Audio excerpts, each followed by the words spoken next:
कि पहले भी हम ऐसी स्मोक की सूरत हाल का शिकार होते थे या आज ये सूरत हाल ज़्यादा है, इससे बात करेंगे। एनवायरमेंटल एक्सपर्ट हैं हमारे साथ डॉक्टर एजाज अहमद साहब। डॉक्टर साहब बहुत शुक्रिया आपके वक्त का। सर, क्या वजह है ये इतना ज़्यादा पंजाब स्मोक का शिकार क्यों हो रहा है?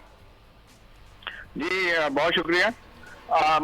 असल में तो ये एक दिन का वो मसला है। तो अब हमारे यहाँ तकरीबन पिछले 10-12 सालों से जो है ये इसकी शिद्दत में इजाफा होता जा रहा है।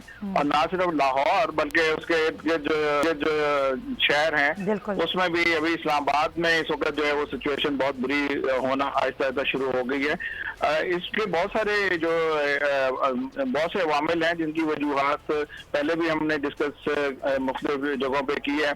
एक तो ये है कि जो हमारे व्हीकलर एमिशन है, जो गाड़ियां हैं, जो उनकी तादाद बहुत ज्यादा होती जा रही है और ये जो स्मॉग है उसमें तकरीबन 45% हिस्सा जो है वो इनका होता है। दूसरे नंबर पे इंडस्ट्रीज जो है उनके एफ्लुएंट्स हैं वो हवा में आते हैं, वो उसकी वजह से ये सारा सिलसिला जो है चल रहा है। इंडस्ट्रीज के जो कंट्रोल जो है उस तरह वो नहीं हो पा रहे। तीसरा एक इंडिया जो में भी बर्निंग काफी वो होती है ये फसलों की इस वक्त जो है। ये तीनों फैक्टर्स हैं सर। बहुत शुक्रिया आपका।